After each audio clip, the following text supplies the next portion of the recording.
साक्षात् परब्रह्म तस्मै श्री गुरुवे नमः। अखण्डमण्डलाकारं व्याप्तेन चराचरं तत्पदं दर्शितं देवं तं नमामि गुरुदेव। बोले गुरु भगवान की जय। ओम गजाननं भूतगणादिसेवितं कपित्तजम्बूफलचारुभक्षणम् उमासुतं शोकविनाशकारिकं नमामि विघ्नेश्वरपादपङ्कजम्। बोले गणपति गजानन भगवान की जय। सर्वमंगल्ये शिवे सर्वार्थ साधिके शरण्ये त्र्यंबके गौरी नारायणी नमस्तुते। शरणागत दीनार्थ परित्राण परायणे सर्वशास्त्र हरि देवी नारायणी नमस्तुते। ओम बोल जगदम्बा मैया की जय। ओम कर्पूर गौरम करुणावतारम संसारिसारम भुजगेन्द्रहारम सदा वसंतं हृदयारविंदे भवं भवानी सहितं नमामि। ओम नमः शिवाय। ओम नमः शिवाय। ओम नमः शिवाय। बोली शंकर भगवान की जय। भगवान श्री गुरुदेव की असीम अनुकंपा से माता पिता के आशीर्वाद, जगदम्बा परा अम्बा पराशक्ति की परम सानिध्यता, उनकी कृपा, भोलेनाथ की परम सानिध्यता कृपा आप सभी भक्तों के भाग्य के कारण ही भगवान की इस परम आनंदमय कथा का आज 17वां दिवस है और बड़े आनंद से प्रेम पूर्वक आप भगवान की कथा को सुन रहे हैं। बड़ा आनंदमय प्रेममय भगवान की एक कथा है जिसको आप सुन रहे हैं और ये अमृत की एक एक बूंद आपके हृदय में स्थापित हो। भगवान के श्री चरण कमल में परम प्रार्थना है कि हे प्रभु आप अपनी ये अमृतमय कथा से हमें हमारे पूरे जीवन को तार दो। ये आपकी जो अमृतमय कथा है ये हमारे पूरे जीवन को तार दें और ऐसी कृपा हो जाए कि हे भोलेनाथ, हे जगदम्बा, आपके श्री चरण कमल का परम साथ और सानिध्यता प्राप्त हो। इतना हमारा हृदय इतना आनंदित हो जाए, इतना प्रफुल्लित हो जाए, इतना शुद्ध हो जाए। वो आनंद जब आ जाएगा तो हृदय अपने आप शुद्ध हो जाएगा। इतना शुद्ध हो जाए कि उस हृदय के अंदर आपके श्री चरण कमल का स्थान प्राप्त हो जाए।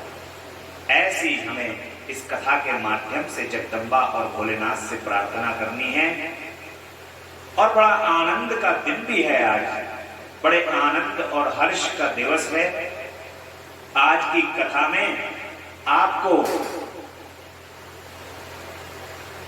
भगवान के परम आनंदमय विवाह का वर्णन मिलेगा और भगवान शिव के विवाह का आनंद प्राप्त होगा।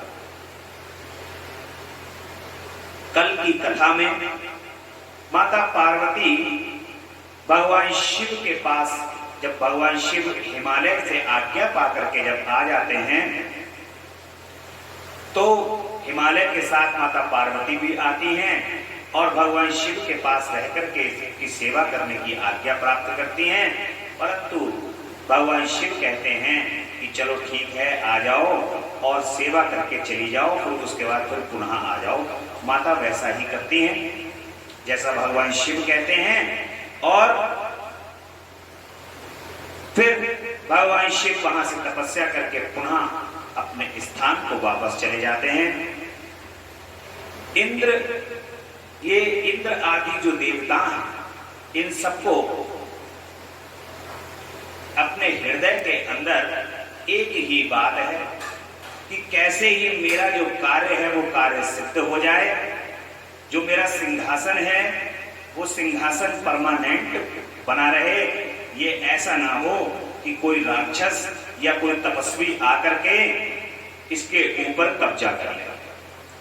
तो तारकासुर नाम का एक राक्षस पैदा हुआ है, परम प्रतापी परम तपस्वी है वो, और इंद्र को लगातार ये भय सता रहा है कि अगर ये तारकासुर का वध नहीं हुआ तो इंद्रासन तो गया। अब उसको वरदान क्या प्राप्त है? उसने तपस्या करके ब्रह्मा जी से वरदान प्राप्त किया है कि ये भगवान भोलेनाथ के पुत्र के द्वारा ही बस केवल इसका वध होगा। इंद्र कामदेव को बुलाते हैं।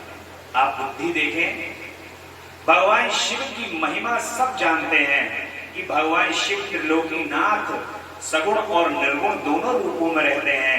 भगवान पर इन बातों का कोई प्रभाव नहीं है, लेकिन इंद्र की बुद्धि यहां पर फिर भी कार्य नहीं करती और इंद्र कामदेव को बुलाते हैं और कामदेव से कहते हैं कि कामदेव हमारे कार्य को सिद्ध करो।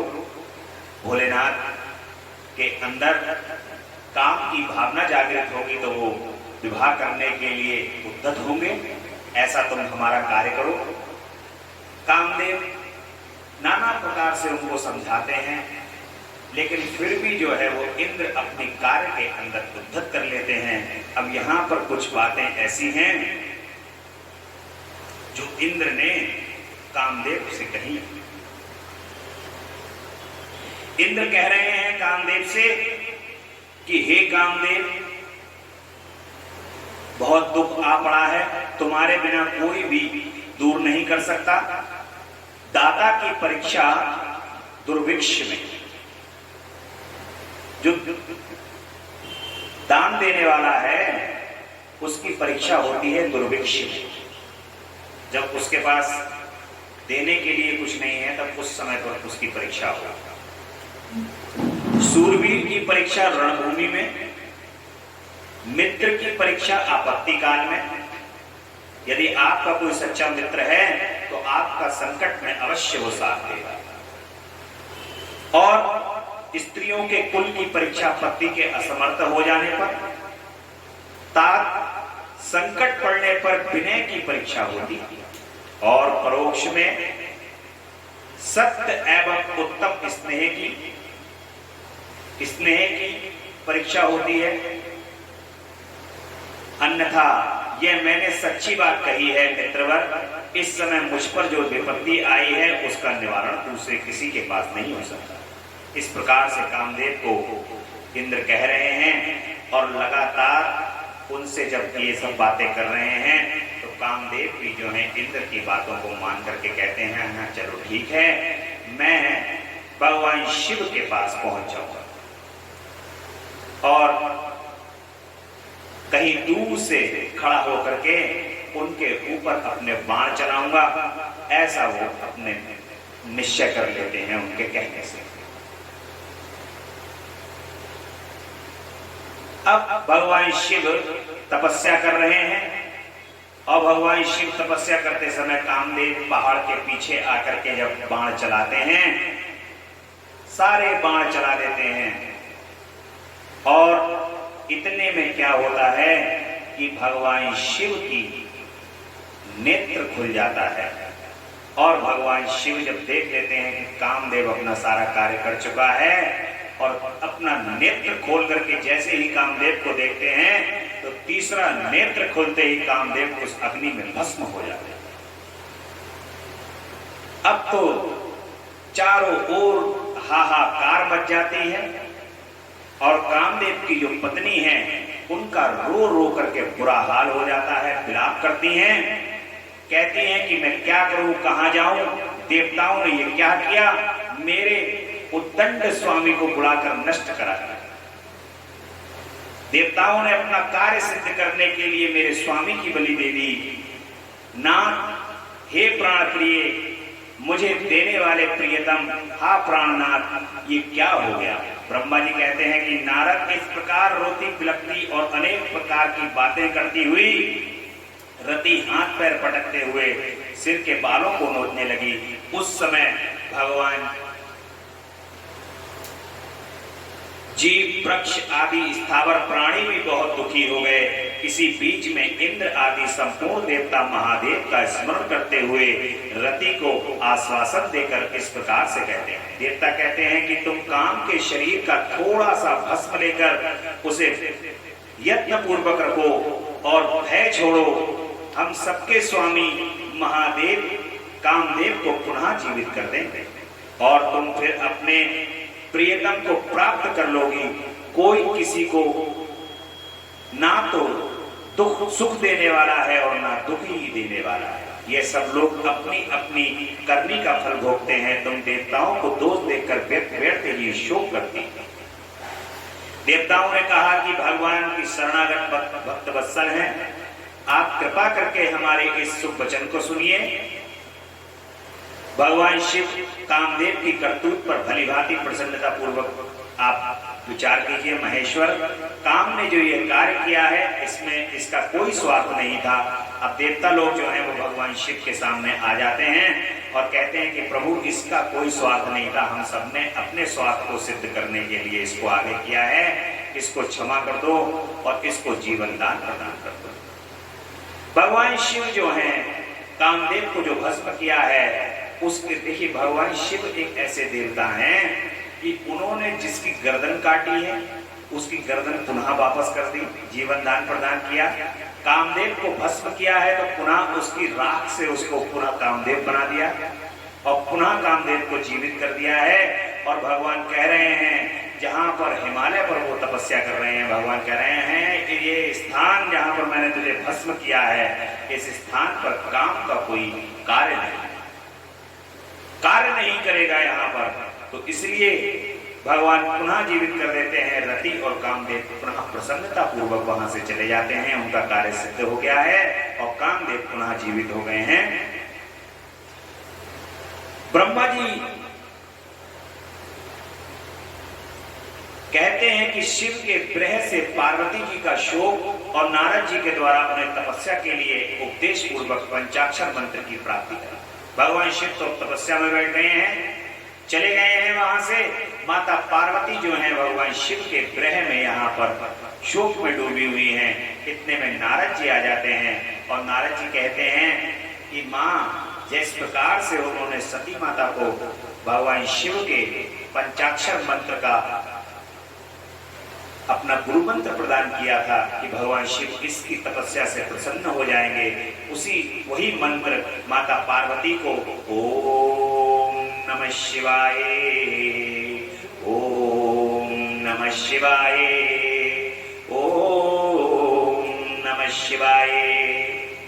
और मां ने जो मंत्र उच्चारित किया है वो ओम नमः शिवाय और ओम शिवाय नमः, ओम शिवाय नमः, ओम शिवाय नमः। षोडशोपचार से भगवान के पूजन का उपाय बता करके नारद जी वहां से अंतर ध्यान हो जाते हैं और मां भगवान शिव को प्राप्त करने के लिए दुष्कर तपस्या करने लगी कि किस प्रकार से भगवान शिव प्राप्त हो। और माता जब भगवान शिव की यहां पर तपस्या कर रही होती हैं तब जगदम्बा जो हैं वो केवल और केवल उस जंगल की पत्तियां और पेड़ जैसे दूब घास का प्रयोग करती थी। केवल दूब घास को खाकर के मां भगवान शिव की यहाँ पर तपस्या, घोर तपस्या कर रही हैं और तपस्या करते करते करते करते उनका रंग जो है वो पूरा काला पड़ गया है और हड्डी मांस से चिपक, मांस जो है वो हड्डियों से चिपक। इतनी तपस्या करते हुए देख करके जब उनकी माता मैना हिमालय पर पहुंचती हैं और देखती हैं कि इस प्रकार से उनकी पुत्री भगवान शिव की तपस्या कर रही हैं तो उनके मुंह से निकलता है उमा, उमा। और तब से ही माता का एक नाम उमा पड़ गया। जगदम्बा को एक नाम उमा से भी पुकारा जाता है और मां उमा हो गया मुनि। शैलराज की प्यारी पत्नी मैना के रोकने से शिवा को दुखी हुई जान अपना विचार बदल दिया और पार्वती को तपस्या के लिए जाने की आज्ञा दी। और फिर भी मां तपस्या करती रही। उन्होंने रोकने की कोशिश की उनकी मां ने, लेकिन उन्होंने नहीं माना और वो तपस्या के अंदर लीन हो गई और भगवान शंकर का स्मरण करके अपने मन में बड़े सुख का अनुभव कर रही थी। माता पिता को प्रसन्नता पूर्वक प्रणाम करके शिव के स्मरण पूर्वक दोनों सखियों के साथ वे तपस्या करने के लिए पुनः चली। अनेक प्रकार के प्रिय वस्त्रों का परित्याग कर दिया। पार्वती के ने कटी प्रदेश में सुंदर मूंछ मेघला बांध शीघ्र ही बक्कल धारण कर लिया। हार का परिहार करके उत्तम मृग चरण को हृदय में लगाया।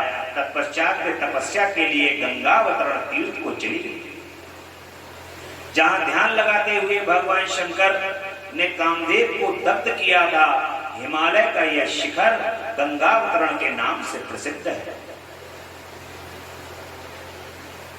जो गंगोत्री स्थान है, गंगावतरण स्थान, वहां पर मां ने घोर तपस्या की है भगवान शिव को प्राप्त करने के लिए। और गौरी शिखर नाम से भी वो जगह प्रसिद्ध है। मुनि शिवा ने अपने तप की परीक्षा के लिए यहाँ बहुत से सुंदर एवं पवित्र वृक्ष लगाए जो फल देने वाले थे। इस प्रकार से मां वहां पर भगवान शिव की घोर तपस्या कर रही हैं, निराहार रहकर।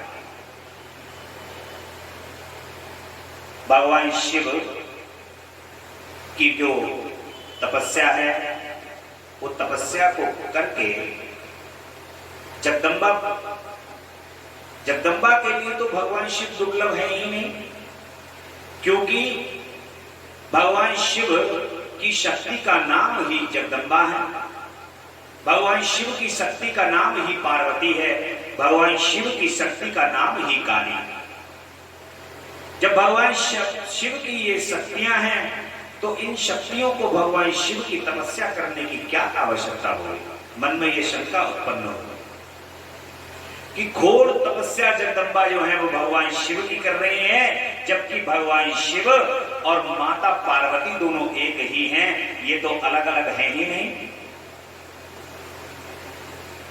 तो भगवान शिव और माता पार्वती यहां पर उनका ये समस्त संसार को मां मानो दिखा रही हैं कि भगवान शिव की पूजा, उनकी तपस्या और उनको किस प्रकार निर्गुण से सगुण रूप में प्राप्त किया जाता है। निर्गुण रूप में हम दोनों एक ही हैं, परंतु सगुण रूप में उनको प्राप्त करने के लिए कितनी घोर तपस्या करनी है।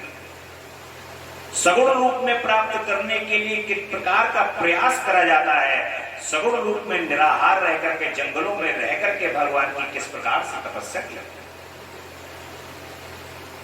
और माता पार्वती की तपस्या दृढ़ता को देख करके, उनका पहले से भी उग्र तप देख करके पूरा तीनों लोक संतृप्त हो जाता है।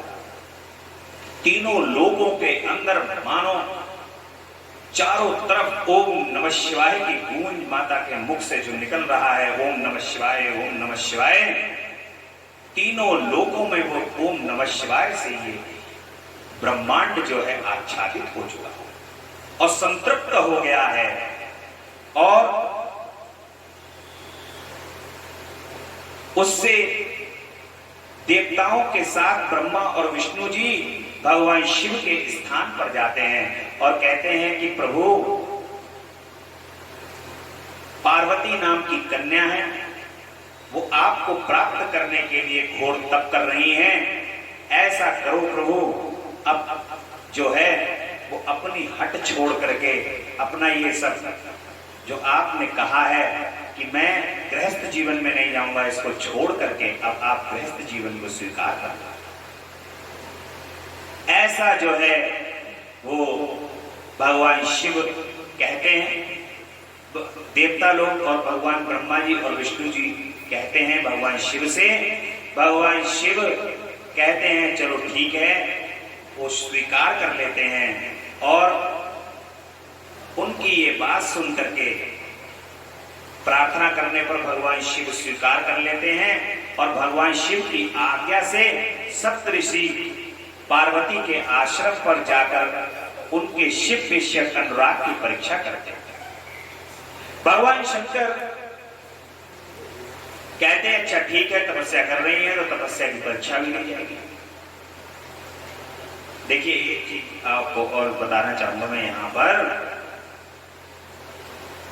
जब तपस्या होती है तो परीक्षा होती है।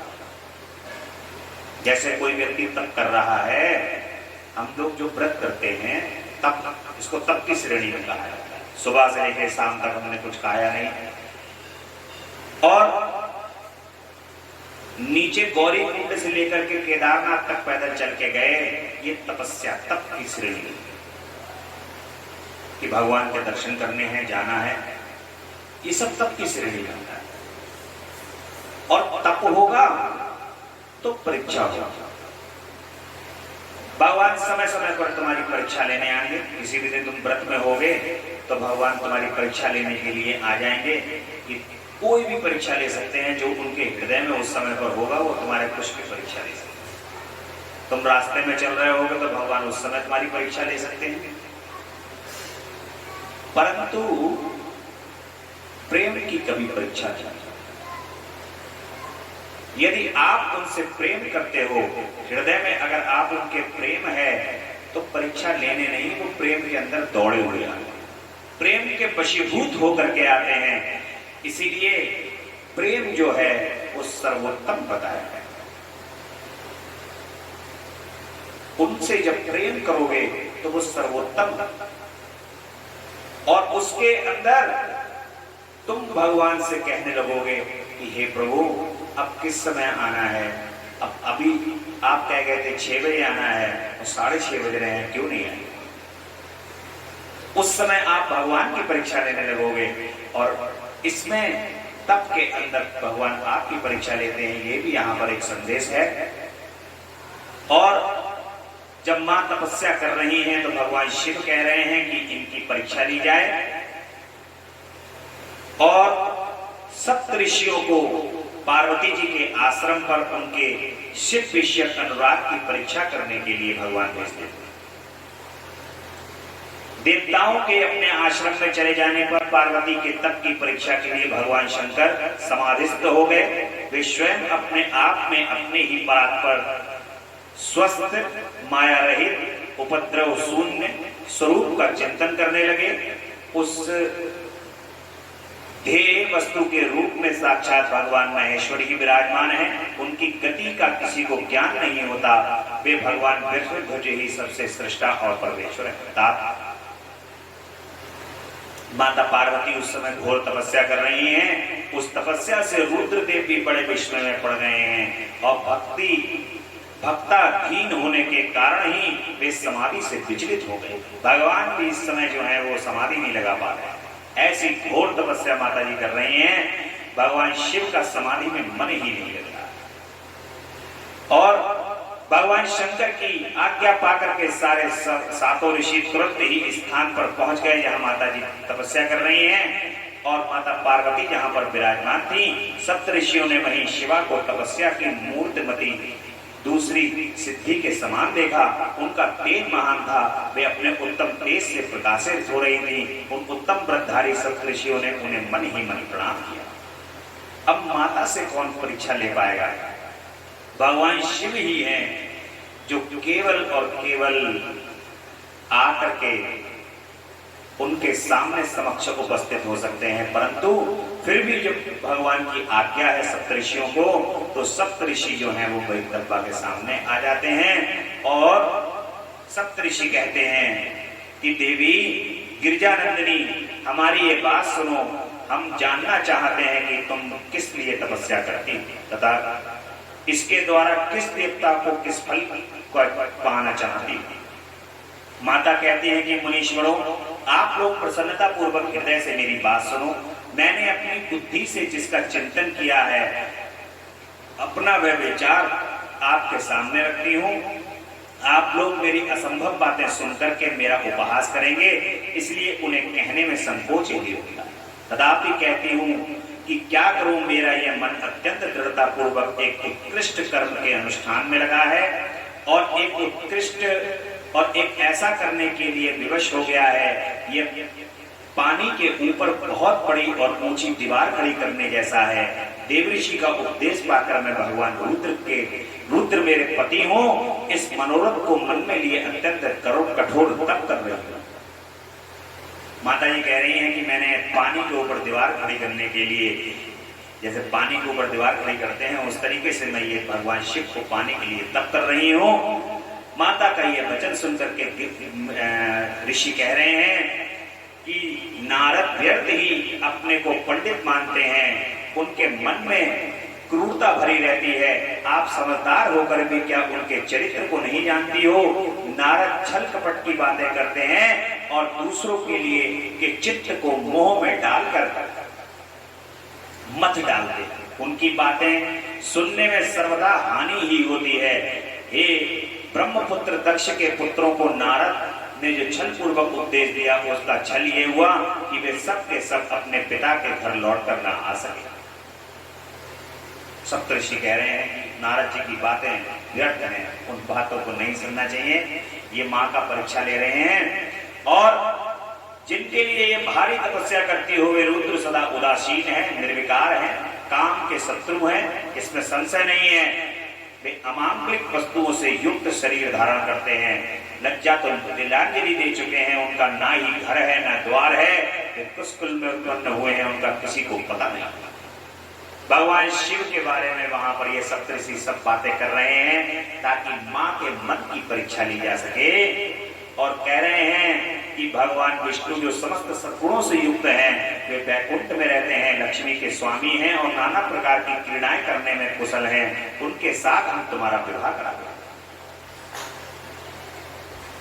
ऐसा सप्तऋषि माता को वहां पर आकर के कह रहे हैं। ब्रह्मा जी कहते हैं कि नारद, उन सब की बात सुनकर जगदम्बिका हंस पड़ी और पुनः उन ज्ञान विशारद मुनियों से कहती हैं कि मुनीश्वरों, आपने अपनी समझ से ठीक ही कहा, परंतु द्विजों, मेरा हट भी छूटने वाला नहीं है।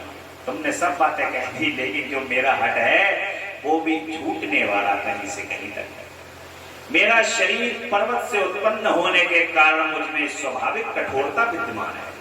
माता जी कह रही है कि ये शरीर जो है वो पर्वत से बना है, इसलिए मेरा मन की कठोरता। अपनी बुद्धि से ऐसा विचार कर आप लोग मुझे तपस्या से रोकने का कष्ट ना करें। देवऋषि का उपदेश वाक्य मेरे लिए परम हितकारक है, इसलिए मैं उसे कभी नहीं छोड़ूंगी। वेद वेदता भी ये मानते हैं कि गुरुजनों का वचन हितकारक होता है, गुरुओं का वचन सत्य होता है। ऐसा जिनका दृढ़ विचार है उन्हें इन लोक और परलोक में परम सुख की प्राप्ति होती। देखिए, गुरु वचन जो होता है, जैसे कबीरदास जी, उनके गुरु का नाम है रामदास, और गंगा जी के किनारे रामदास जी, कबीरदास जी जो हैं जुलाहे, और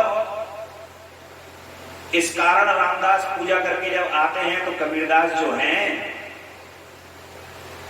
कहते हैं कि इनको गुरु के रूप में मैं धारण करता हूं। रामदास जी महाराज को सब कहते हैं बड़े सिद्ध संत हैं और बड़े सिद्ध हैं। जो रामदास जी से गुरु मंत्र प्राप्त कर लेगा वो भगवान को सीधे प्राप्त हो जाता है, उसको प्रभु प्राप्त हो जाता है। तब रामदास जी महाराज गंगा के तट पर हैं। कबीरदास जी ने उनके चरणों को जैसे ही स्पर्श किया तो उनके मुंह से निकला राम राम राम राम राम राम राम। और जब उनके मुंह से राम राम निकला तो उन्होंने सोचा ये गुरु मंत्र है कबीरदास जी महाराज ने, लेकिन उन्होंने राम ना सुनकर के, क्योंकि वो पढ़े लिखे तो थे नहीं, उन्होंने राम ना सुनकर के मरा मरा मरा मरा मरा स्पर्श कर दिया और उसको गुरु मंत्र समझ करके जाप करने लगे। जाप करते करते करते करते करते करते गुरु को अपने हृदय में धारण करके उन्होंने राम को प्राप्त कर लिया। दुल्हनी गावो मंगला चाचा, भगवान राम को प्राप्त कर लिया और भगवान राम की दुल्हन बन गए हैं कबीरदास। तभी वो कहते हैं कि दुल्हनी गावई मंगलाचार। भगवान राम उनके पति हैं और वो भगवान राम की पत्नी बनकर के नित्य भगवान राम से मिलन कर रहे हैं। ऐसे उनके मन के अंदर उस गुरु मंत्र का प्रभाव, राम से मुलाकात हो गई उनकी, भगवान राम से मिलन हो गया, ऐसा प्रभाव होता है गुरु मंत्र का। यही माँ कह रही है नारद जी से, नारद जी के लिए कि गुरु मंत्र को धारण किया है मैंने, और जो गुरु मंत्र नारद जी ने दिया है मेरा उसी से उद्धार हो, भगवान शंकर उसी से प्राप्त हो। और ब्रह्मा जी कहते हैं कि नारद ऐसा कहकर पार्वती उन ब्राह्मण देवता के सामने ही अग्नि में समा गई। यद्यपि ब्राह्मण देव सामने से उन्हें बारंबार ऐसा करने से रोक रहे थे और अग्नि में प्रवेश करती हुई पर्वत राजकुमारी पार्वती की तपस्या के प्रभाव से वह आग उसी क्षण चंदन मयन के समान शीतल हो गई।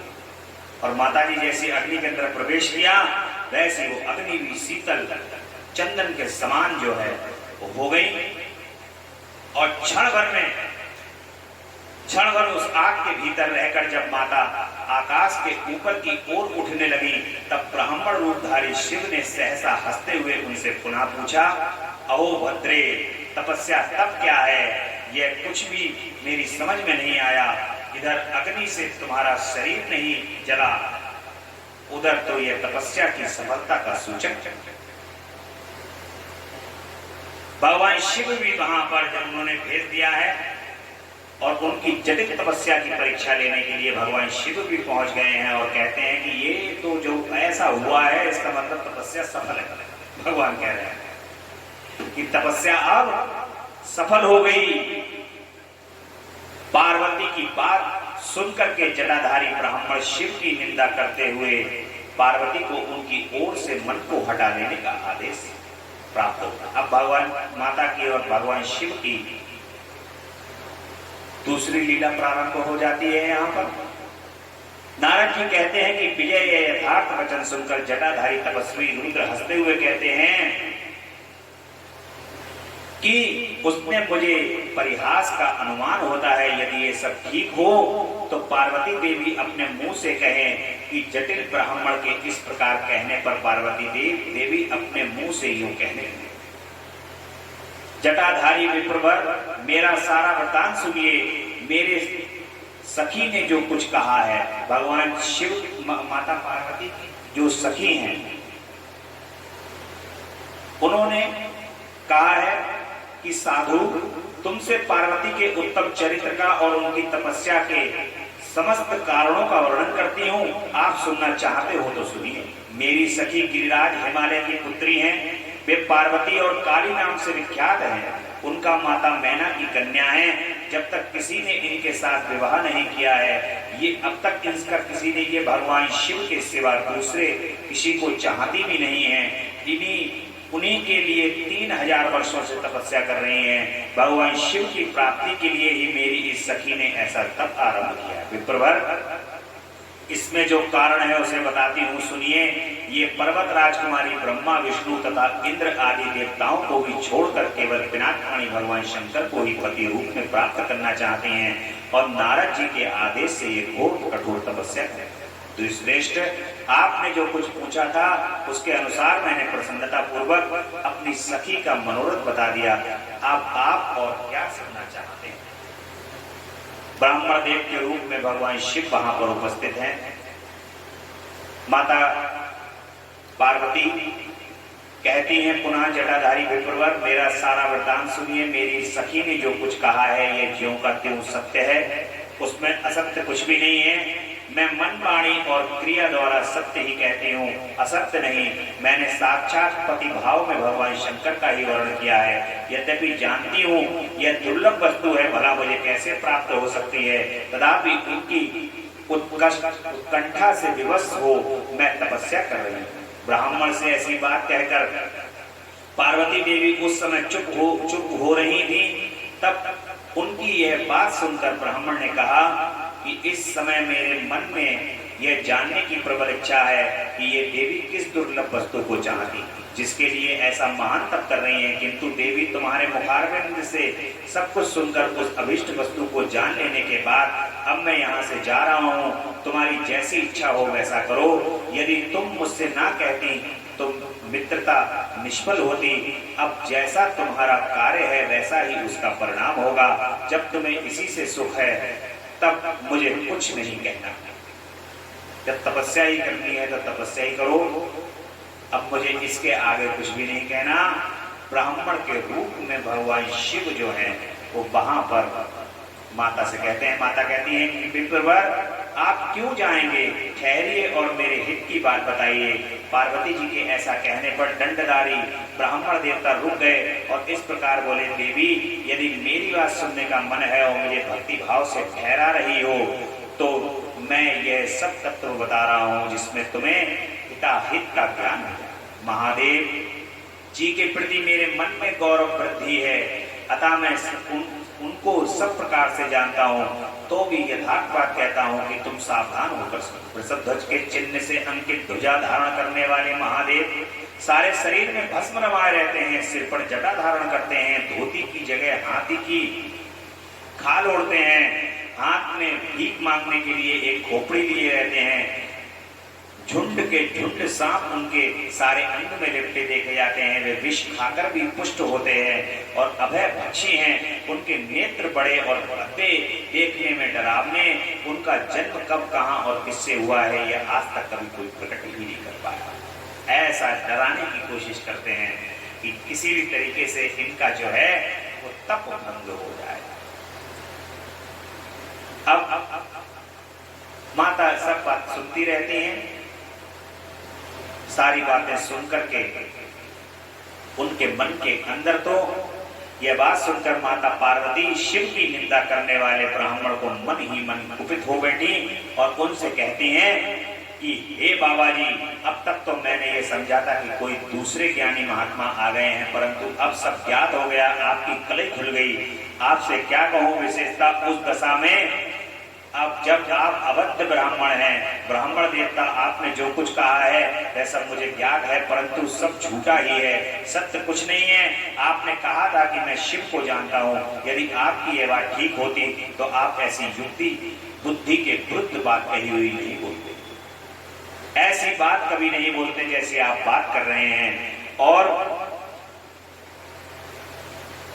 मेरे स्वामी तो परम सुंदर है, परम आनंद को देने वाले हैं और परम आनंद हैं, वो तो सगुण और निर्गुण रूप में दोनों में रहते हैं, जैसा भक्त चाहते हैं वैसे प्रकट हो जाते हैं। इस प्रकार से मां उनसे कहने लगती हैं। तब उसके बाद भगवान शिव कहते हैं, ब्रह्मा जी कहते हैं कि नारद ऐसा कहकर गिरजानंदिनी चुप हो गई और निर्विकार चित्त से भगवान शिव का ध्यान करने लगी। देवी की बात सुनकर ब्रह्मचारी ब्राह्मण ज्यों ही फिर कुछ कहने के लिए उद्यत हुआ, तुम ही शिव ने आसक्त चित्त होने के कारण उसकी निंदा सुनने से विमुक्त हुई पार्वती अपनी सखी विजया से शीघ्र बोली, सखी इस अधम ब्राह्मण को यत्न पूर्वक रोको, यह फिर कुछ कहना चाहता है, यह केवल शिव की निंदा ही करेगा और जो शिव की निंदा करता है केवल उसी को पाप नहीं लगता, जो इस निंदा उनकी निंदा को सुनता है वह भी यहाँ पाप का भागी। भगवान शिव के उपासकों को चाहिए कि वे शिव की निंदा करने वालों का सर्वदा वध करें। यदि वह ब्राह्मण हो तो उसे अवश्य ही त्याग दें और स्वयं उस निंदा के स्थान से शीघ्र ही दूर चले जाएं। यह दुष्ट ब्राह्मण फिर शिव की निंदा करेगा, ब्राह्मण होने के कारण यह बद्ध तो है नहीं, अतः त्याग देने योग्य है, किसी तरह भी इसका मुंह नहीं देखना चाहिए, इस स्थान को छोड़कर हम लोग चले जाएं। तब भगवान शिव कहते हैं कि प्रिय, मुझे छोड़कर तुम कहां जाओगे। भगवान शिव आ जाते हैं और अब मैं फिर कभी तुम्हारा त्याग नहीं करूंगा, मैं प्रसन्न हूं, वर मांगो, मुझे तुम्हारे लिए कुछ भी अदेय नहीं है देवी, आज से मैं तपस्या के मोल खरीदा हुआ तुम्हारा दास हूं। भगवान शिव कहते हैं कि तुम्हारी तपस्या के मोल से खरीदा हुआ मैं तुम्हारा दास हूं, तुम्हारे सौंदर्य ने भी मुझे मोह लिया है। अब तुम्हारे बिना मुझे एक क्षण भी, एक पल भी नहीं बिताना है। और लज्जा छोड़ो, तुम तो मेरी सनातन पत्नी हो, गिरिजा नंदिनी महेश्वरी। मैंने जो कुछ कहा है उस पर श्रेष्ठ बुद्धि से विचार कर। माता पार्वती और भगवान शिव की यहाँ पर इस प्रकार से बात होती है।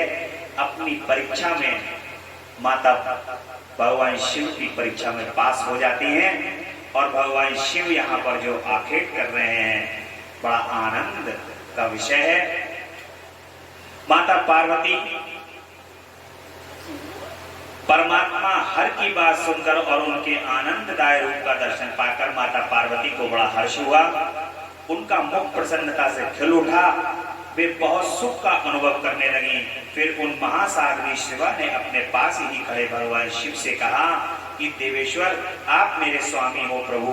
पूर्व काल में आपने जिसके लिए हर्षपूर्वक दक्ष के यज्ञ का विनाश किया था, उसे क्यों भुला दिया था?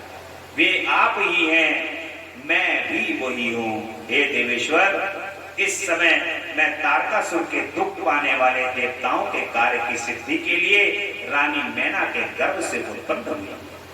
अब माँ जो है वो भगवान शिव को बता रही है कि हमारा उद्देश्य क्या है, क्यों आना पड़ा है हमें यहाँ पर। ये उद्देश्य कहती है माँ कि नाथ, आप आत्मा हैं और मैं प्रकृति हूँ। आप आत्मा का स्वरूप है तो मैं प्रकृति हूँ।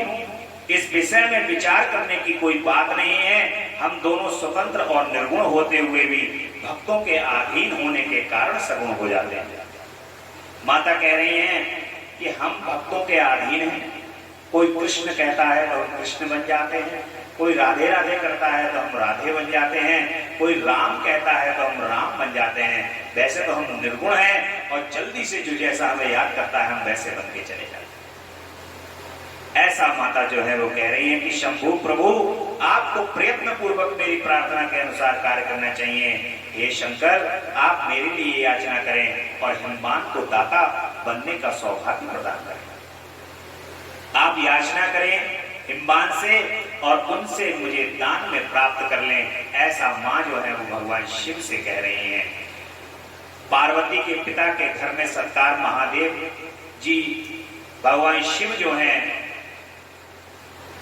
अपने स्थान को चले जाते हैं और सखियों सहित पार्वती भी अपने रूप को सफल करके महादेव का नाम लेती हुई पिता के घर चली गई। और पार्वती का आगमन सुनकर मैना और हिमालय दिव्य रथ पर आरूढ़ हो हर्ष से विहल हो उनकी अगवानी करने चले गए। और इसी बीच में पार्वती अपने नगर के निकट आई। नगर में प्रवेश करते समय शिवा देवी ने माता पिता को देखा, जो अत्यंत प्रसन्न और हर्ष से विहल चित्त होकर दौड़े चले आ रहे हैं। उन्हें देखकर हर्ष से भरी हुई माता काली ने सखियों सहित उनको प्रणाम किया। माता पिता ने पूर्ण रूप से आशीर्वाद दे पुत्री को छाती से लगा लिया और ओ मेरी बच्ची ऐसा कहकर प्रेम से विहल होकर रोने लगे। तत्पश्चात अपने घर की दूसरी स्त्रियों से प्रेम पूर्वक माता ने सबसे मुलाकात की। देवी, तुमने अपने कुल का उद्धार करना उत्तम कार्य को अच्छी तरह सिद्ध किया है। तुम्हारे सदाचरण से हम सभी लोग पवित्र हो गए हैं। ऐसा कहकर सब लोग हर्ष के साथ पार्वती की भूरी भूरी प्रशंसा करते। एक भक्त यदि किसी परिवार के अंदर पैदा हो जाता है तो वो सारे कुल को दाता है। जैसे कहा जाता है एक IAS अगर पैदा हो जाए तो सारा परिवार सुधर जाएगा। कोई IAS बन जाए परिवार में तो कहते हैं कि सब सुधर जाएगा। ऐसे ही IASों का IAS यदि कोई भगवान से प्रेम करने वाला यदि भक्त आपके परिवार के अंदर उत्पन्न हो जाए तो उस भक्त के सहारे सारे कुल का तारणहार बन जाता है। वो सारे कुल को तृप्ति प्राप्त हो जाती है। 7 पीढ़ियां पूर्व की और 7 पीढ़ियां आगे की वो भक्त के द्वारा भगवान तार देते हैं। किसी को भी नरक नहीं प्राप्त होता, किसी को स्वर्ग नहीं प्राप्त होता, सबको भगवान का डायरेक्ट लोक प्राप्त होता। वो अपनी पीढ़ियों तक को भगवान के लोक में पहुंचा देता है। ऐसा भक्त का प्रभाव। और भगवान माता की ये सब बातें तदंतर हिमवान प्रसन्न चित्ता से सब बातें सुन रहे हैं, सत्कार कर रहे हैं। और भगवान शिव की यहाँ पर एक और लीला हो जाती है। भगवान शिव यहाँ पर अब माता के बगैर भगवान शिव जो है वो रह नहीं पा रहे, और रह नहीं पा रहे हैं तो नटराज का रूप धर करके अब हिमालय के यहाँ पर भगवान आ गए हैं और नटराज रूप धर करके नृत्य कर रहे हैं, परम आनंदित हो रहे हैं। क्योंकि अब माता ने जो है वो तपस्या कर ली है, भगवान शिव को सब बता दिया है कि मैं वही हूँ। अब भगवान शिव को पता चल गया है, भगवान शिव अब एक क्षण भी माँ के बगैर रहना नहीं चाहते, एक पल भी अब जगदम्बा के बगैर भगवान शिव बिताना नहीं चाहते। और वो जैसे न तैसे वैसे ही आकर के नाना प्रकार की लीलाएं वहां पर कर रहे हैं, प्रदर्शित कर रहे हैं। देवताओं के अनुरोध से वैष्णव ब्राह्मण के वेश में भगवान शिव हिमवान के घर पहुंच जाते हैं और शिव की निंदा करके पार्वती उनके साथ विवाह को ना करने का लिए कहते हैं। भगवान शिव की एक और लीला प्रारंभ होती है। भगवान शिव वैष्णव ब्राह्मण का वेश बना लेते हैं और वहां जाकर के आपको कहते हैं कि माता पिता के कान में भी तो ये बात डल जाए, बड़ा परिपक्व कर रहे हैं कि माँ और पिता के कान में भी ये बात पहुंच जाए कि दूल्हा कैसा है। क्योंकि जब ये बारातियों के संग आएंगे तो इनका मन थोड़ा पक्का तो हो जाए कि कम से कम ये एकदम देखेंगे तो पता तो चले इन्हें। हिमालय को तो पता चलना ही चाहिए, वो तो संभाली लेंगे फिर अपनी पत्नी को, कोई बात ही नहीं है। तो ब्राह्मण का रूप धारण करके भगवान आकर के भगवान शिव के बारे में नाना प्रकार की बातें बोल रहे हैं, पार्वती जी से भी बोल रहे हैं, उनसे भी बोल रहे हैं। लेकिन जगदम्बा ने पहचाना, जगदम्बा ने कहा कि अब तुम ज्यादा लीला नहीं कर पाओगे। अब जो है वो पहचान लेती हैं। और यहाँ पर जो वाद विवाद है, महादेव करुणा सागर शंकर हम आपकी शरण में आए हैं, ये ऐसा देवता लोग जब भगवान शिव से कहते हैं और कहते हैं कि प्रभु अब आप जो है वो माता के साथ विवाह करो, विवाह का समय है, अब देर मत लगाओ। भगवान से प्रार्थना कर रहे हैं बार बार। और भगवान शिव जो हैं शंभु, जो माया के स्वामी हैं, निर्विकार हैं, चित्त से शैलराज के यहाँ गए और गिरिराज हिमालय की सभा के भवन में बंधु वर्ग से घिरे हुए पार्वती सहित प्रसन्नता पूर्वक बैठे। इस अवसर पर यहाँ सदाशिव ने पदार्पण किया। वे हाथ में दंड छत्र, शरीर पर दिव्य वस्त्र, ललाट में उज्ज्वल तिलक, एक हाथ में स्फटिक की माला और गले में सालग्राम धारण किए हुए भक्ति पूर्वक हरिनाम का जप कर रहे थे। और देखने में साधु वेशधारी ब्राह्मण जान पड़ते थे। उन्हें आया देख करके सापरिवार हिमवान उठ करके खड़े हो गए। उन्होंने अपूर्व अतिथि देवता का भूतल दंड के समान पकड़कर भक्तिभाव से साष्टांग प्रणाम किया। यहाँ पर एक बात स्मरण हो गई मुझे, भगवान किसी भी वेश में आकर के लीला कर सकते, उनका कुछ नहीं पता वो किस वेश में आ जाए। ऐसे ही मुझे एक बात स्मरण हुई, मां काली महोत्सव हर वर्ष 2 मार्च को मनाया जाता है। अब से लगभग 15 से 17 वर्ष पूर्व की बात होगी। मां काली महोत्सव की तैयारियां चल रही थी, सुबह का वक्त था और क्योंकि साउंड सिस्टम वगैरह सब सुबह में लग जाता है तो साउंड वाले हलवाई वगैरह ये सब सुबह में आ जाते हैं, कोई समय था। और इतने में एक व्यक्ति आता है, एक व्यक्ति आकर के बैठ जाता है घर में, हमारे घर में आता है, घर में आकर के बैठ जाता है। हमारे परम पूज्य पिताजी से कहता है कि मैं तो नौटंकी वाला हूं, नौटंकी करता हूं। तो पापा बोले कि क्या करते हो? जैसे सामान्यता जो मनुष्य पूछता है वो कहाँ करते हो, क्या करते हो? बोले हम सब बन जाते हैं। जब कोई कहता है हनुमान जी बन जाओ तो हम हनुमान जी बन जाते हैं, जब कोई कहता है शंकर जी बन जाओ तो हम शंकर जी बन जाते हैं, कोई कहता है काली जी बन जाओ तो हम काली जी भी बन जाते हैं। जो जैसा कहता है हम उस समय पर वैसे ही बन जाते हैं, और चूंकि हमारा काम ही यही है, जैसा जो हमें बनाएगा वो हम वैसे बन जाएंगे। अब इतनी तो वार्तालाप सब हो गई। सुबह के समय में चाय वाय को उनको पूछा गया कि चाय पी लो, वो करो ना ना ना ना कुछ पियेंगे नहीं, शाम को आएंगे फिर से, जब शाम को वो होगा तो हम उस समय पे सब आके सब दिखाएंगे अपनी जो। इतना कह करके जब वो चले गए, तब हमारे परम पूज्य पिताजी को स्मरण हुआ कि ये तो वही थी जो आकर के चली गई, निर्गुण थी और सगुण रूप को धारण करने के लिए ये सब कुछ बोल रही थी कि तुम हनुमान जी कहोगे तो हम हनुमान जी बन जाएंगे, तुम राम कहोगे तो हम राम बन जाएंगे, तुम जैसा कहोगे हम वैसा बन जाएंगे। यही लीला आज भगवान की आपको इस भगवान के पुराण के अंदर सुनने को प्राप्त हो रही है। उससे जरा सी भी इतर नहीं है। जो बात उस समय पर हुई थी वही बात आज यहाँ पर भी उस पर पक्की मोहर लगा रही है कि वो और कोई नहीं, साक्षात जगत जननी पराअंबा पराशक्ति, जो कि कोई वेश धारण कर करके वहां पर आई थी और आकर के बता गई थी कि जैसा पुकारोगे मैं वैसा बन जाऊंगी, जैसा कहोगे मैं वैसा बन जाऊंगी। ऐसी लीला भक्तों के साथ माता जगदम्बा पराअंबा पराशक्ति लगातार करती रहते हैं, कभी किसी रूप में कभी किसी स्वरूप में। ऐसे ही भोलेनाथ हैं, बड़ा मजा आता है भोलेनाथ और माता जी को, क्योंकि ये तो कथा है, कथावाचक हैं, कथा को पढ़ते रहते हैं और अपनी कथा जो है वो माता को सुनाते रहते हैं और नाना प्रकार के नाटक अपने भक्तों के साथ करते रहते हैं। और भगवान शिव जब ब्राह्मण का भेष धारण करके आते हैं, मन ही मन में बड़ी प्रसन्नता के साथ उनकी स्तुति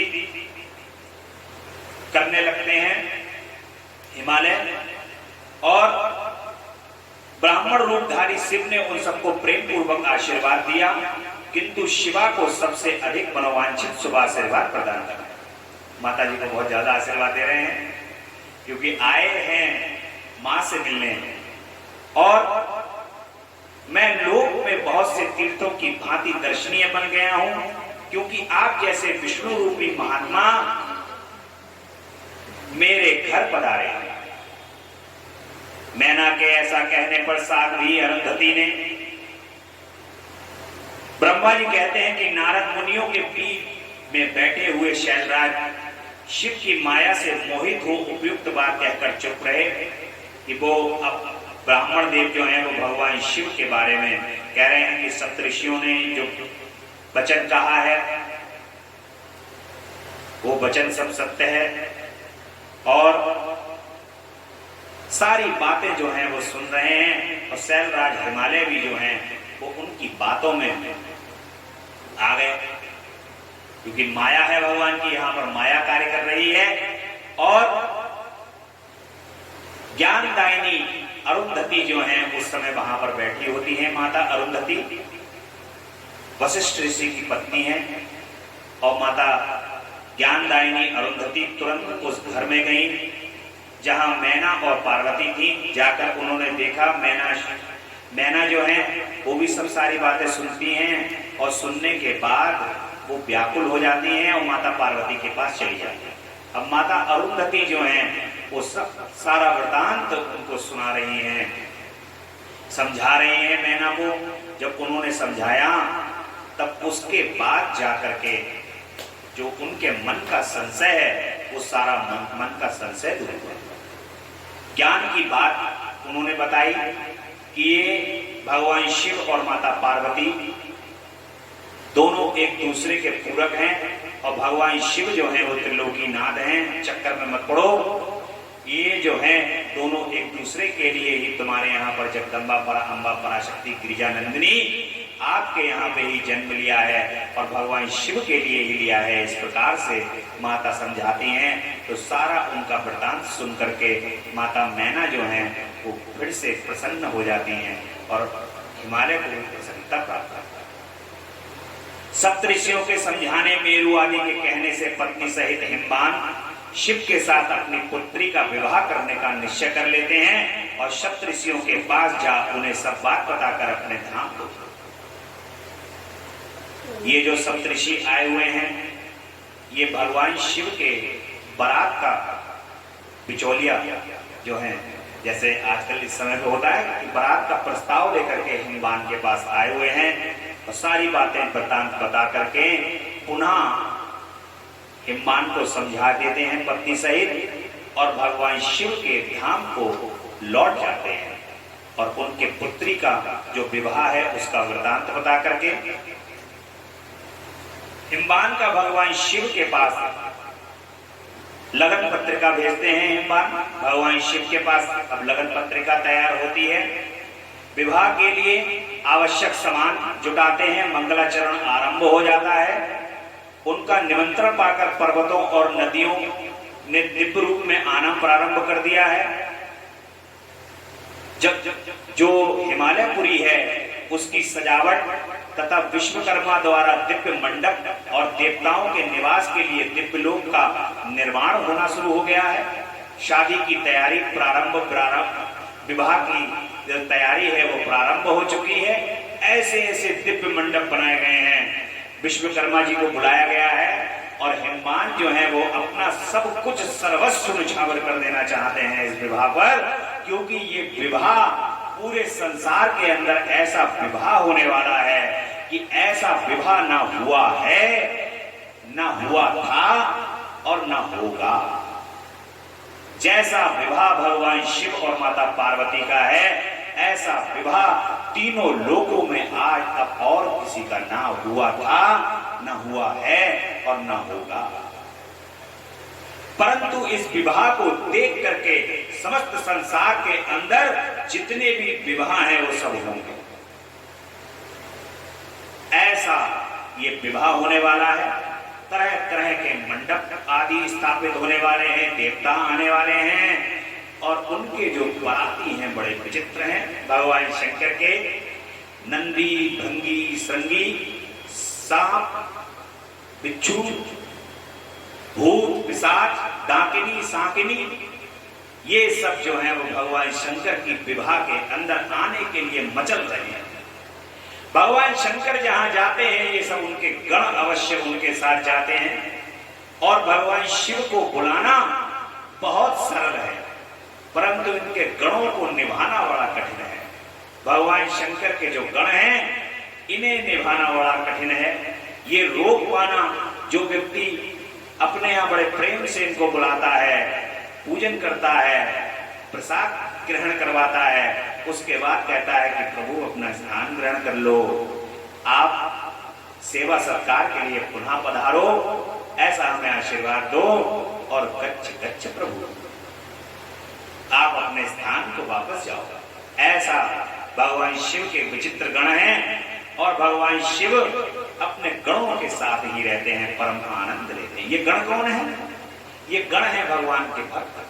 किसी न किसी रूप में, स्वरूप में भगवान का इन्होंने पूजन किया है और भगवान शिव के गण के रूप में ये स्थापित हो गए हैं। ये भगवान के गण हैं, बड़े आनंद को देने वाले हैं, परम आनंद प्रदान करने वाले हैं ये भगवान के गण।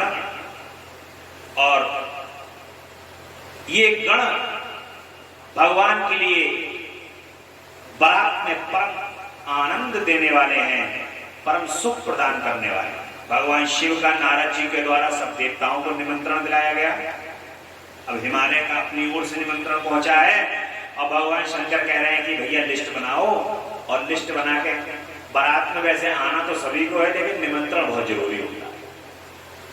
सबको पता है कि भगवान शिव का माता पार्वती से विवाह होने वाला है, लेकिन निमंत्रण की प्रक्रिया भी एक प्रक्रिया होती है और सबका आगमन तथा शिव का मंगलाचार एवं ग्रह पूजन आदि करके कैलाश से बाहर निकलना। भगवान शंकर जो हैं वो यहाँ पर मंगलाचरण होता है भगवान का।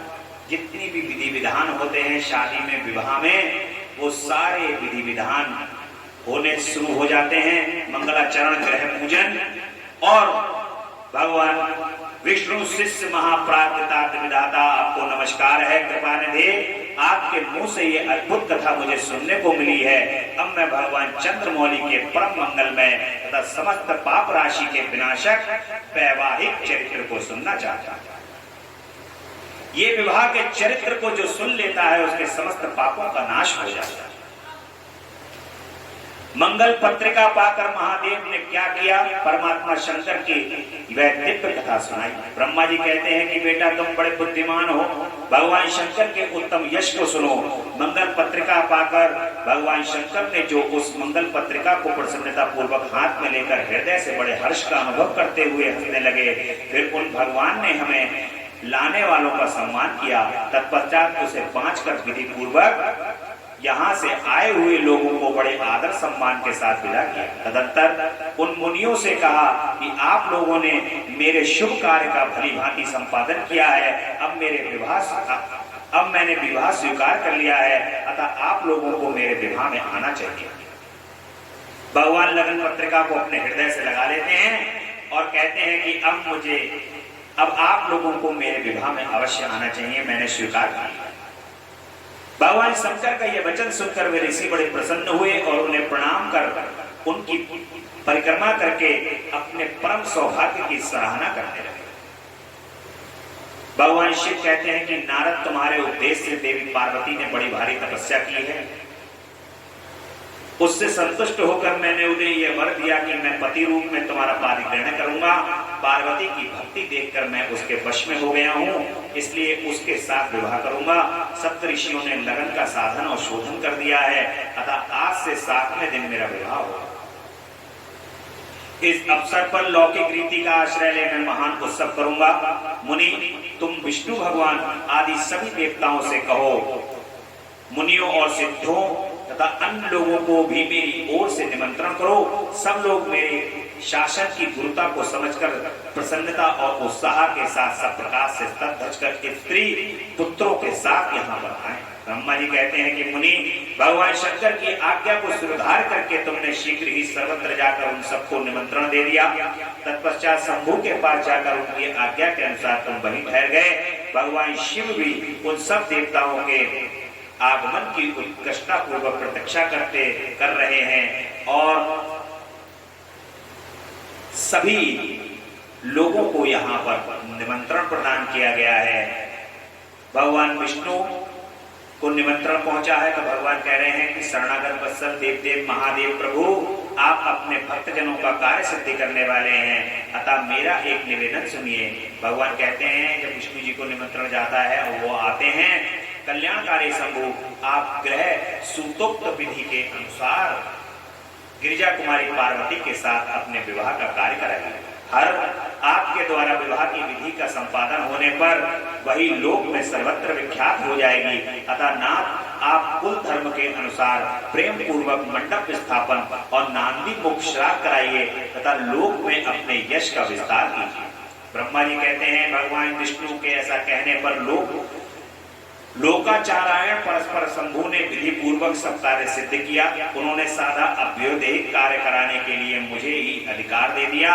भगवान विष्णु को सारा अधिकार दे दिया कि अब तुम शादी कराओ। भगवान गणेश उस समय नहीं थे, इसलिए प्रथम पूज्य भगवान विष्णु थे और उन्होंने ही भगवान शिव का अब उसका प्रथम पूज्य बन करके सारा कार्य कराया है। और ब्रह्मा जी जो हैं सब कार्य करा रहे हैं सामने बैठ करके। सारे ऋषि मुनि वहां पर पहुंचे हुए हैं और भगवान शिव जो हैं अपनी बारात लेकर के हिमालयपुरी की ओर प्रस्थान करने वाले। कैलाश पर्वत से भगवान शिव, ब्रह्मा जी कहते हैं कि मुनि तदंतर भगवान शंभु, नंदी आदि सब गणों को अपने साथ लगाकर लेकर हिमालयपुरी से चलने की प्रसन्नता पूर्वक आज्ञा देते हुए कहते हैं कि तुम लोग थोड़े से गणों को यहाँ रखकर से सभी मेरे साथ चलो, थोड़े बहुत रह जाओ यहाँ पे और बाकी जो है सब हमारे साथ चलो। आनंद से युक्त हो गिरिराज हिमालय के नगर को चलो। फिर तो भगवान की आज्ञा पाकर गणेश्वर, शंख, कर्ण, केणाक्ष, विकृत, विकात, पारिजात, विकृत, दुंदुक, कपाल, संदारू, कंदुक, कुंडक, विटम्ब, टिप्पल, सनादक, आवेदन, कुंड, प्रवर्तक, चंद्रतापन, काल, कालक, महाकाल, अंगिक, अंगिमुख, आदित्य, मुर्गा, धनाभय, सन्नाहा, कुमुद, अमोद, कोकिल, काक, पादोदर, संतानन, मुतुंगल, गोकुल, ध्रुव, नील, चतुर्वस्त्र, करुण, हरि, रोमक, वृषध्वज, सतामन्यु, मेघमन्यु, काष्ठक्रूर, ये सब भगवान के गण। ये सारे जितने भी गण हैं भगवान के सब आ जाते हैं। असंख्य गणों से घिरे हुए क्षेत्रपाल और भैरव भी कोटि कोटि गणों को लेकर के उस सब में आ गए और प्रेम और उत्साह के साथ चल पड़े। वे सब सहस्त्र हाथों से युक्त थे, सिर पर जटा का मुकुट धारण किए हुए थे, उन सब के मस्तक पर चंद्रमा और गले में नील चिन्ह थे तथा वे सब के सब त्रिनेत्रधारी थे। उन सब ने रुद्राक्ष के आभूषण पहन रखे थे, सभी उत्तम भस्म को धारण किए, हार, कुंडल, केयूर, मुकुट आदि से अलंकृत थे। इस प्रकार देवताओं तथा दूसरे गणों को साथ ले भगवान शंकर अपने विवाह के लिए हिमवान की नगर की ओर चले। चंडी देवी रुद्र की बहन बनकर के खूब उत्सव मनाती हुई बड़ी प्रसन्नता के साथ वहां आ पहुंची। वे शत्रुओं को अत्यंत भय देने वाली थी। उन्होंने सांपों के आभूषण से अपने को विभूषित कर रखा। उनका वाहन प्रेत था। वे उसी पर आरूढ़ हो अपने माथे पर सोने का भरा हुआ कलश लिए चल रही थी। वह कलश महान प्रभाव को जिससे प्रकाशित हो रहा था। मुनि वहां करोड़ों दिव्य भूतगण शोभा पाते, जिनका रूप विकराल था। उनके रूप रंग भी अनेक प्रकार के थे। उस समय डमरुओं के डिम-डिम घोष से, भेरियों की गड़गड़ाहट से और शंख के गंभीर नाद से तीनों लोग गूंज उठे। दुंदुभियों की धुनी से महान कोलाहल हो रहा था। वह जगत का मंगल करता हुआ, आमंगल का नाश करता हुआ देवता लोग शिव गणों के पीछे होकर बड़ी उत्सुकता के साथ पराग का अनुसरण कर रहे। संपूर्ण सिद्ध और लोकपाल आदि भी देवताओं के साथ देव मंडली के मध्य भाग में गरुड़ के आसन पर बैठकर लक्ष्मीपति भगवान विष्णु चल रहे थे। मुनि उनके ऊपर महान छत्र तना हुआ था जो उनकी शोभा बढ़ा रहा। उन पर चवड़ डुलाते हुए जा रहे थे और वे गणों से घिरे हुए थे। उनके शोभाशाली पार्षदों ने उन्हें अपने ढंग से आभूषण आदि के द्वारा विभूषित किया। इसी प्रकार मैं भी मूर्तिमान वेदों, शास्त्रों, पुराणों, अगामों, संकादिक ब्रह्म सिद्धों, प्रजातियों, पुत्रों तथा अनन्य परिजनों के साथ मार्ग में चलता हुआ बड़ी शोभा पा रहा और शिव की सेवा में तत्पर था। देवराज इंद्र भी नाना प्रकार के आभूषण से विभूषित हो ऐरावत हाथी पर आरूढ़ होकर सेना के बीच में चलते हुए अत्यंत सुशोभित हो रहे थे। उस समय बारात के साथ यात्रा करते हुए बहुत से ऋषि भी तेज से प्रकाशित हो रहे थे। अब भगवान शंकर की बारात जो है चल रही है, परम आनंद प्रदान कर रही है। देवता, राक्षस, गंधर्व, यक्ष सभी उस बारात के अंदर आमंत्रित हैं। किसी के साथ भेदभाव नहीं किया गया है, सबको उस बारात के अंदर बुलाया है। और सबसे ज्यादा जो आनंद का विषय है, जो खीर पूरी खान को मिलेंगी, वो उनके गण हैं। वो कह रहे हैं कि परम आनंद आ गया प्रभु। और सबसे ज्यादा तो पता है वो आनंदित क्यों हो रहे हैं। आनंद के पीछे का कारण पता है क्या है? जिन माता को छोड़े हुए बहुत समय हो गया है, माता कैलाश पर भगवान शिव के साथ सगुण रूप में उपस्थित नहीं है, वो माता अब आने वाली है। अब फिर से जो है माता के हाथ का खाना मिलेगा खाने को, ये सोच करके परम प्रसन्न हो रहे हैं कि जगदम्बा आ जाएगी और फिर से जो है वो अब मजा आने लगेगा, आनंद आ जाएगा। ये सोच सोच करके सभी परम आनंद हो रहे हैं। और ये बारात जो है वो चल करके अब हिमालय के हिमवान के स्थान पर पहुंचने वाले और हिमालय के स्थान पर पहुंच करके भव्य स्वागत होता है बारात का। परम भव्य स्वागत के साथ भगवान शिव की ये बारात हिमवान के यहाँ पहुंची है। सभी देवताओं का अभिनंदन हो रहा है, अगवानी करी जा रही है, बारातियों का परिचय हो रहा है। मैना जी नारद को बुला बुलाकर उनसे पूछ रही हैं कि नारद जी को जे कौन है। उनकी माता जी जो है वो सबके बारे में पूछ रही हैं और शिव और गणों को देख करके जैसे ही वो देखती हैं भगवान शंकर को, तो भगवान शंकर को और उनके गणों को देख करके बेहोश हो जाती है।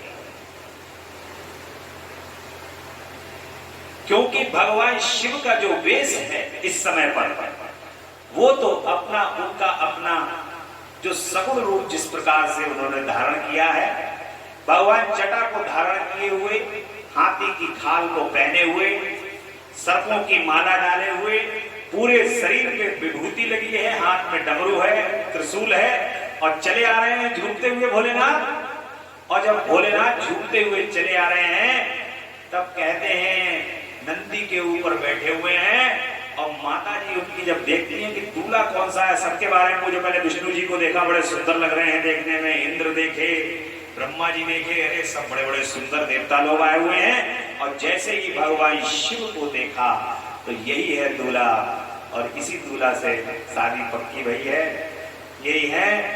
ऐसा देख करके माता उनकी बेहोश होकर के मूर्छित हो गई। कह रही है कि हे भगवान, अपने पतिदेव से कह रही है कि कैसा लड़का ढूंढ लिया कि जो तुमने जो भस्म को धारण किए, दंडी का भेष बनाए हुए, ये कैसा तुमने ढूंढ लिया। और ये कहते कहते बेहोश हो गई हैं। और जब बेहोश हो गई हैं तो भगवान विष्णु आ गए हैं भगवान शंकर के पास और भगवान विष्णु कह रहे हैं कि भोलेनाथ सब कुछ बहुत बढ़िया चल रहा था, लगन तुम्हारी गई, सप्तऋषि आए, सारा काम बहुत बढ़िया हुआ, बारात लेके बहुत भव्य चले, अब जो तुमने जो दरवाजे पर मामला गड़बड़ कर दिया, ये जो दरवाजे पर अपना जो ये वेश है प्रभु, इसे परिवर्तित करके सुंदर सा वेश बना लो। कर्पूर गौरम करुणावतारम संसार सारम भुजगेंद्रहारम सदा वसंतम हृदयारविंदे भवम भवानी सहितम नमामि। ऐसा वेश धारण कर लो कि जो कर्पूर के समान हो। कर्पूर गौरम, जैसा कपूर सफेद होता है प्रभु वैसे हो जाओ और सबके हृदय को भाने वाला बड़े सुंदर से दिखाई दे लो। हृदय वसंतम, आप जैसे हो प्रभु वैसे हो जाओ, क्योंकि भक्त जैसा चाहते हैं वैसे हो जाते हैं। आप बड़े सुंदर बन जाओ और बड़ा सुंदर वेश धारण कर लो, दूल्हा हो जाओ बढ़िया वाले जैसे दूल्हा बनते हैं। तो भोलेनाथ कहते हैं हमें तो पता ही नहीं है कि बारात में कैसे जाया जाता है। विष्णु जी से कहते हैं कि तुम तैयार हो। अब भगवान विष्णु भगवान शिव को नाना प्रकार के वस्त्रों से मुकुट को धारण करवा के जब उनको तैयार करके लेकर के आते हैं, तब भगवान बड़ा मनोरम, बड़े आनंद को देने वाले बहुत सुंदर लग रहे हैं भोलेनाथ यहाँ पर, कि मानो जैसे सभी देवता जो हैं वो उन्हें देख करके लजा जा रहे हैं।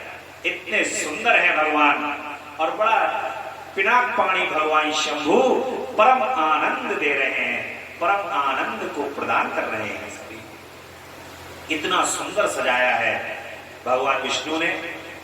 और जब दरवाजे पर खड़े हुए हैं, ये देख करके कि माता मैना जो है वो बेहोश हो गई है भगवान शंकर का ये वेश देख करके, तो उनको जो है हिमवान समझाते हैं।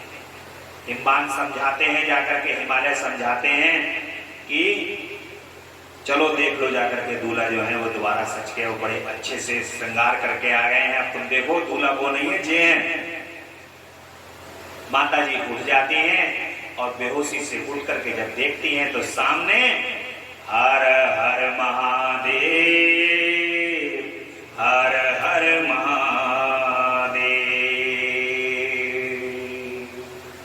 शंभू के दर्शन हो। परम आनंद को वाले परम शम भोलेनाथ के दर्शन होते हैं, परम सुखकारी परम आनंदकारी भोलेनाथ के दर्शन प्राप्त होते हैं, तो उनके हृदय का जो कमल है, जो मुरझा गया होता है, वो खिल जाता है दूल्हे को देख करके, और दूल्हे का चेहरा सुहाना लगता है। दूल्हे का चेहरा जो है वो सुहाना लगने लगा, और मां जो है प्रसन्नता से उछल पड़ती है, और माता पार्वती का हाथ भगवान शंकर के हाथ में देने के लिए फिर से प्रसन्नता पूर्वक राजी हुई। भगवान शिव की ये परम आनंदमयी कथा जो आप सुन रहे हैं, ये अपने भक्तों को परम हृदय में परम आनंद प्रदान करता है। इस आनंद का, इस सुख का दूसरा और कोई सार इस संसार के अंदर नहीं है।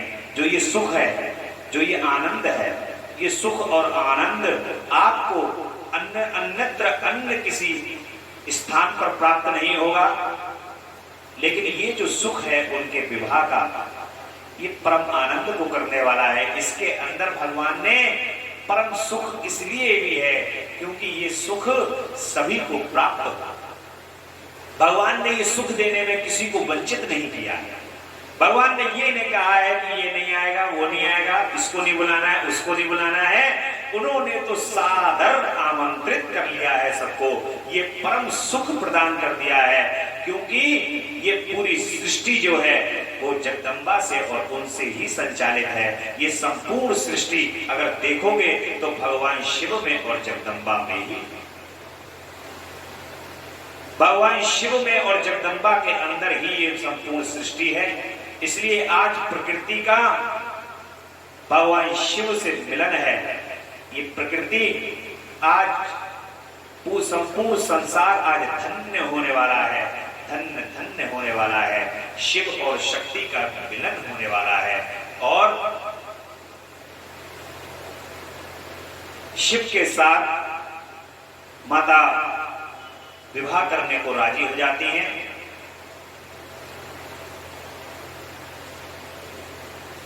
ये सब आपने भगवान की आनंदमयी कथा सुन ली है, और मैना की प्रसन्नता और क्षमा प्रार्थना करती हैं। जब भगवान शिव सुंदर रूप में आ जाते हैं तो मैना देवी जो है वो क्षमा प्रार्थना करने लगती हैं कि प्रभु, मैं अज्ञानतावश जो है वो आपके ऐसा मेरे हृदय के अंदर ये बात आ गई थी, तो ऐसी अज्ञानता थी।